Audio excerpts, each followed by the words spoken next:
Time frame বেঁধে দেওয়া হয়েছিল 1884 সালে। টাইম ফ্রেম বেঁধে দেওয়া হয়েছিল যে 1886 সালের মধ্যে, পয়লা মের মধ্যে আমাদের দাবি দেওয়া যদি না মানা হয় সেক্ষেত্রে আমরা ব্যাপক আন্দোলনে যাব। শ্রমিকদের পক্ষ থেকে দাবি দেওয়া হয়েছিল, কিন্তু মালিক পক্ষ এই আন্দোলনকে পুরাই ত্যাগ করে এবং 1886 সালের পয়লা মে পর্যন্ত তারা কর্মপাত করে না। পরে শ্রমিকরা আস্তে আস্তে সংগঠিত হতে থাকে, তাদের মধ্যে খুব পঞ্জীবিতা হয় এবং 4 মে তারা একটা প্রসেশন করে, সমাবেশ করে এবং সেই সমাবেশে প্রায় 3 লক্ষাধিক শ্রমিক একত্রিত হয়। সেখানে তৎকালীন পুলিশ যারা ছিল, মালিক শ্রেণীর পক্ষের যে যারা ছিল তারা বাধা দেয় এবং বাধার প্রেক্ষিতে সেখানে বোমা বর্ষণ হয় এবং পুলিশ নির্বিচারে গুলি করে প্রায় 11 থেকে 12 জন মানুষ শ্রমিক তাৎক্ষণিকভাবে মৃত্যুবরণ করে।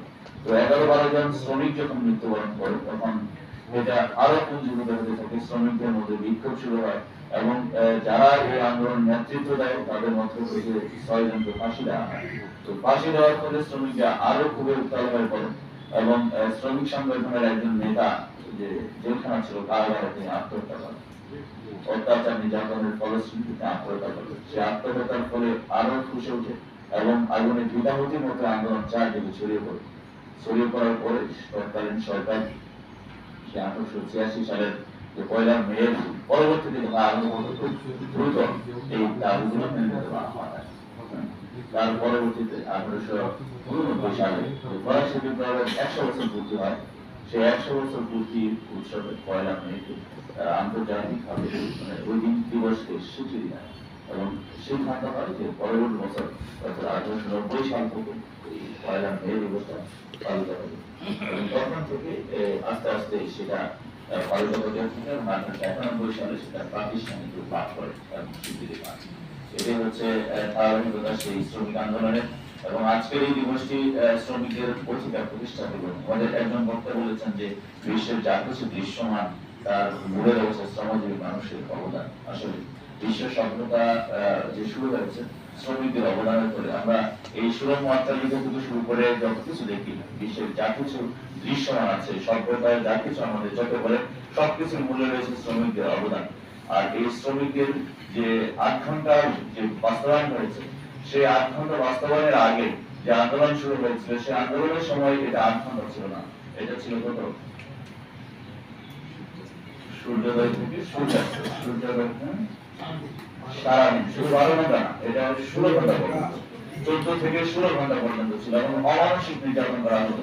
সপ্তাহান্তে তাদেরকে স্যালারি দেওয়া হতো, বেতন দেওয়া হতো এবং শ্রমিকদের চেহারা হয়ে গেছিল কঙ্কালসার, হাড্ডিসার এবং তারা অসুস্থ হয়ে যাচ্ছিল, যার ফলে তারা আন্দোলন নামতে বাধ্য হয়। পিঠ যখন দেয়ালে থেকে যায় তখন এই আন্দোলনটা দাঁড়া বেঁধে ওঠে।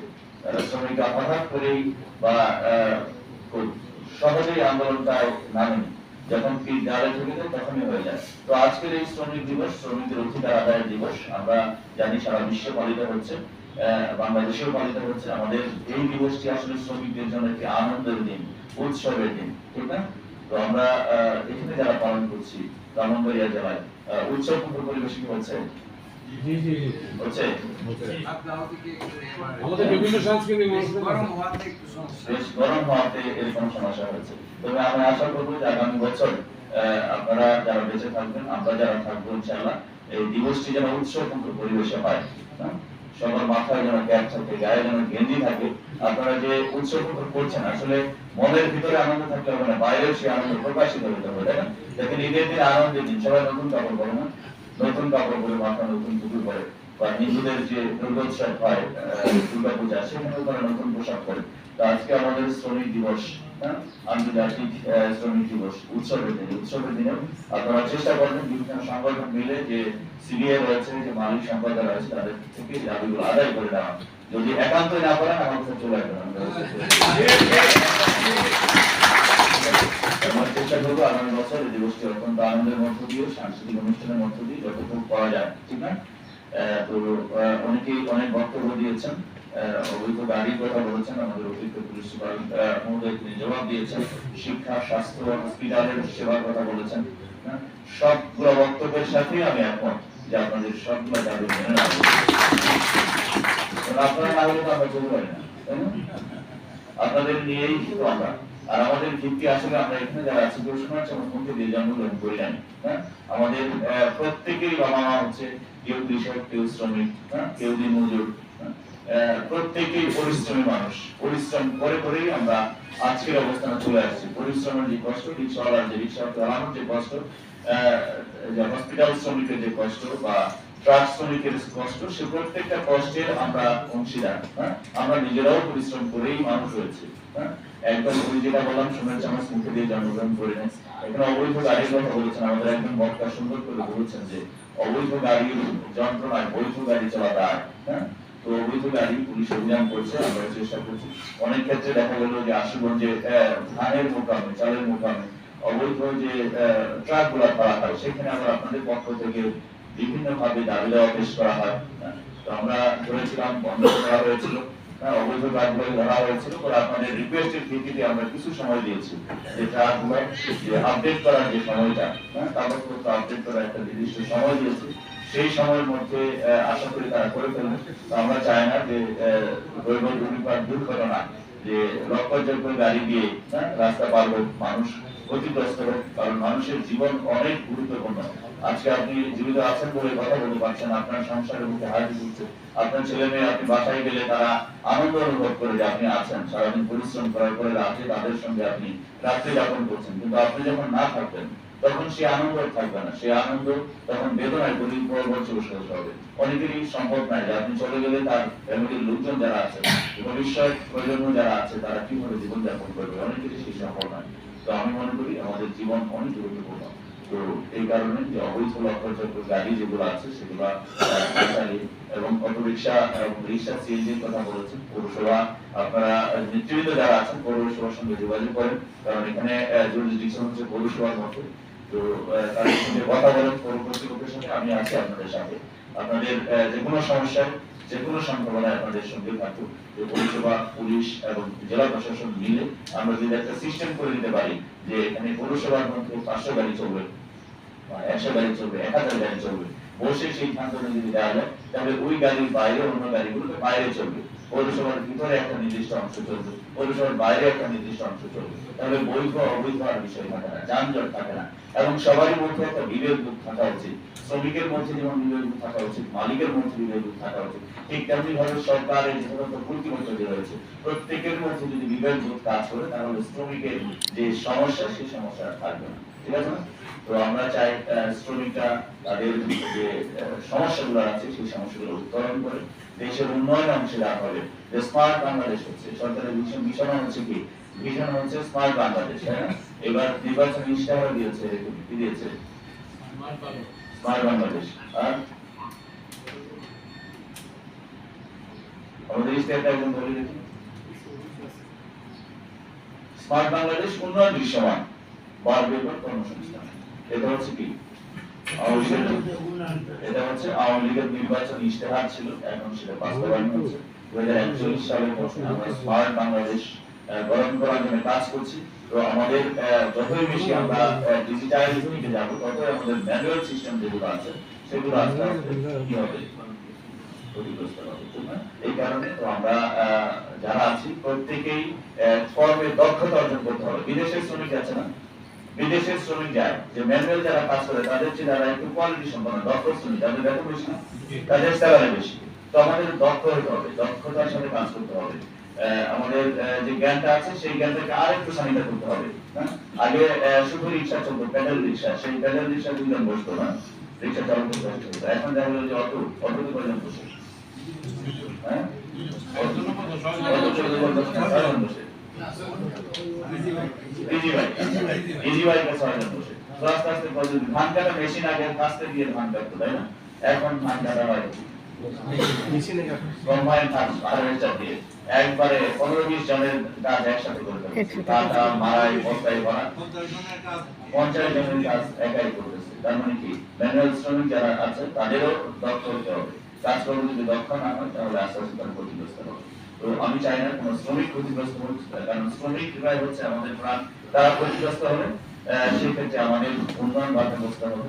তো প্রত্যেকেরই কাজ করতে হবে, সেটা হচ্ছে দক্ষতা অর্জন করতে হবে, দক্ষ শ্রমিক হতে হবে। আপনাদের আমি আজকে আরেকটু ভালো খবর দিতে চাই। আমাদের এখানে টিটিসি আছে, তাই না? ঠিক আছে না? ভ্রমণ করে অনেক মানুষ বিদেশে যায় না, তো আপনারা কি বিদেশে যেতে চান? যেতে চান, অসুবিধা নেই। কারণ ব্রাহ্মণবাড়িয়া বাংলাদেশের মধ্যে থার্ড রেমিটেন্স আর্নিং কান্ট্রি, দ্বিতীয় রেমিটেন্স, বিদেশ থেকে যে টাকা আসতেছে, ডলার আসতেছে দ্বিতীয়, এবং শ্রমিক পাঠানোর দিক থেকে টিটিসির মাধ্যমে যে শ্রমিক পাঠানো হয় তার মধ্যে প্রথম অবস্থানে আছে। আমাদের আমি এই কারণে উত্থাপন করছি, আপনারা এখানে অনেকেই আছেন, আগামীকাল একটা জব ফেয়ার হবে টিটিসির ভিতরে। এটা হচ্ছে বয়েসেল সরকারি একটা প্রতিষ্ঠান, সেই প্রতিষ্ঠান থেকে জর্ডানে লোক প্রেরণ করা হবে সরকারি খরচে, উইদাউট টাকা, কোনো টাকা লাগবে না, সরকারি ব্যবস্থাপনা। বয়েসেল আগামীকাল সকাল 9টায় টিটিসিতে মেলাটা হবে। যদি আপনাদের এটা হচ্ছে নারী শ্রমিক সেলাই যারা পান, গৃহকর্মী না, এটা হচ্ছে সেলাই শ্রমিক যারা সেলাইয়ের কাজ পারে, যদি কেউ না পারে সেই ক্ষেত্রে সরকারি ভাবে 1 মাসের প্রশিক্ষণ দেওয়া হবে বিনা টাকায়। ওই শ্রমিকের কিছুই লাগবে না 3 বছরের জন্য, ঠিক আছে? এই ভিসাটা হবে 3 বছরের জন্য। ভিসা যদি কারো পাসপোর্ট থাকে ভালো, না থাকলেও সমস্যা নাই, সরকারি ভাবে করে দেওয়া হবে। কারণ জর্ডানের সাথে সরকারের চুক্তি হয়েছে, সেখানে নারী শ্রমিক, সেলাই শ্রমিক দেওয়ার জন্য, গার্মেন্টস শ্রমিক যদি কেউ থাকে আপনাদের আত্মীয় স্বজন, নিজের পরিবারের, যেহেতু সরকারি ভাবে দেওয়া হচ্ছে, সেখানে দায়বদ্ধতা সরকারের। এখানে আর কোনো খরচ যেহেতু হবে না, এখানে দালাল বা অন্য কোনো মাধ্যমে করতে হবে না, সেই ক্ষেত্রে আপনাদের জন্য একটা অপরচুনিটি।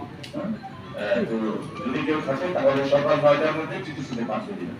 সেখানে বয়েসেলের লোকজন আসবে, তারা এখানে ভাইবা নিবে, দেখবে, দেখে তার সঙ্গে যদি হয় তাহলে একদম কি করবে, রেজিস্ট্রেশন করে দিবে। রেজিস্ট্রেশন করলে একটা নির্দিষ্ট সময় থাকবে, সেই সময় পরে তারা নিয়ে যাবে, ঠিক আছে না?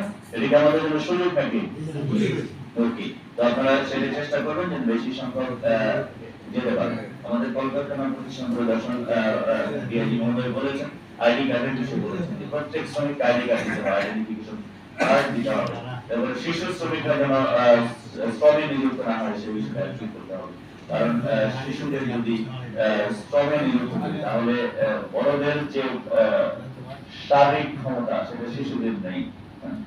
সেই শারীরিক ক্ষমতা যেহেতু নেই, একটা নির্দিষ্ট সময় পর্যন্ত শিশু ধরা হয়। তো আপনারা চেষ্টা করবেন এবং অনুরোধ থাকবে যেন কোনো কারখানায়, কোনো জায়গায় যেন শিশুরা কর্মে নিযুক্ত না হয়, এবং তারা কাজ করতে পারবে, পারিবারিক গৃহস্থালী কাজের সঙ্গে বাবা মাকে হেল্প করতে পারবে।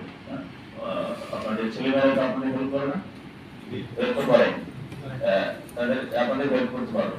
এবং সর্বোপরি আপনাদের অনুরোধ থাকবে যে আপনাদের ছেলেমেয়েরা, যেহেতু আপনারা মাথার ঘাম পায়ে ফেলে টাকা উপার্জন করছেন, একটি টাকা ইনকামের যে কষ্ট সেটা ছেলে মেয়েকে বুঝাই দিতে হবে। আপনি যে কি পরিশ্রম করেন, কিভাবে ইনকাম করেন। আমি গত রাতে একটা ভিডিও দেখতেছিলাম, চীনে স্কুল কলেজের স্কুলের বাচ্চাদের দেখানো হয় তার বাবারা কিভাবে কাজ করছে, বাবারা কোথায় পরিশ্রম করছে, কিভাবে কাজ করছে সেটা দেখানো হয় গোপন জায়গা থেকে, যেন বাবা টেন না পায় যে বাচ্চা দেখতেছে। দেখে ভালো লাগলো যে প্র্যাকটিক্যাল শিক্ষা, যে আমাদের বাবারা যে রিক্সা চালাচ্ছে, কারখানায় শ্রম দিচ্ছে, সেই পাথর খনি থেকে পাথর উঠাচ্ছে, সোনার খনি থেকে সোনা উঠাচ্ছে, বা এখানে যে বিভিন্ন কারখানা আছে সেখানে কাজ করছে, কি যে অমানসিক পরিশ্রম হচ্ছে। এই অমানসিক পরিশ্রমের বিষয়টা যদি তারা প্র্যাকটিক্যালি দেখে তাহলে তারা বুঝতে পারবে যে টাকা ইনকামের কত কষ্ট, কত দাম, তাই না? তো আপনাদের অনুরোধ থাকবে ছেলেমেয়েরা কোথায় যাচ্ছে, তার সঙ্গে মিশছে, বিকালবেলা বাজারে গিয়ে হোটেলের পিছনে বসে আছে, নাকি সবাই বেড়াতে নামাজের নাম করে বাইরে গিয়ে তার সঙ্গে সিগারেট খাচ্ছে, সেই বিষয়গুলো খেয়াল করবেন। সবাই বেড়াতে বা অন্য কোনো দিবসে বের হলে আপনাদের সাথে নিয়ে বের হবে, পোলাপানের সঙ্গে বের হয়ে কোথায় যাচ্ছে। তো প্রতিটি সন্তান আমাদের জন্য কি এক একটা সম্পদ, তাই না? স্বাভাবিক ভাবে বাবা মারা যখন বলে দিচ্ছেন তখন ছেলে মেয়েদের দিকে তাকিয়ে থাকে, তো সেই ছেলে মেয়েরা যদি মানুষ না হয়, মানুষ হয়, তাহলে সেই তাকিয়ে থাকতে কোনো লাভ নাই। আপনি পরিশ্রম করে হাত শীতল করে যে টাকা ইনকাম করে ছেলে মেয়েদের পিছনে খরচ করছেন, সেই ছেলেমেয়েরা মানুষ হচ্ছে কিনা, কোথায় যাচ্ছে, কার সঙ্গে মিশছে, সে এডিক্টেড হচ্ছে, সে কি মাদকাসক্ত হচ্ছে, নাকি কোনো মেয়ের পিছনে ঘুরছে, নাকি কোনো ছেলের পিছনে ঘুরছে, না কোনো অসৎ সঙ্গে ঘুরছে, সেই বিষয়গুলো খেয়াল করবে, ঠিক আছে না? তো আমি মনে করি যে আপনাদের যে পরিশ্রম সেটা সার্থক হবে। আজকের যে আলোচনা, যে আলোচনার মধ্য দিয়ে যে বিষয়গুলো চলে আসছে, সেই বিষয়গুলো দ্রুত সমাধান হবে। আপনারা নিজেরা উদ্যোগী হবেন, আপনারা নিজেরা উদ্যোগী হবেন, উদ্যোগী হলে আমরা আপনাদের সাথে থাকবো। আশা করি যে এই সমস্যাগুলো সমাধান হয়ে যাবে ইনশাআল্লাহ। তো আপনাদের সবার জন্য শুভকামনা। আপনারা সবাই সুস্থ থাকবেন। আপনাদের যে উদ্দেশ্য, সরকারের যে উদ্দেশ্য রয়েছে স্মার্ট বাংলাদেশ বিনির্মাণ, সেই স্মার্ট বাংলাদেশের অংশীদার আমরা প্রত্যেকেই হবো ইনশাআল্লাহ। এই আশাবাদ ব্যক্ত করে আমি শেষ করছি। জয় বাংলা, বাংলাদেশ।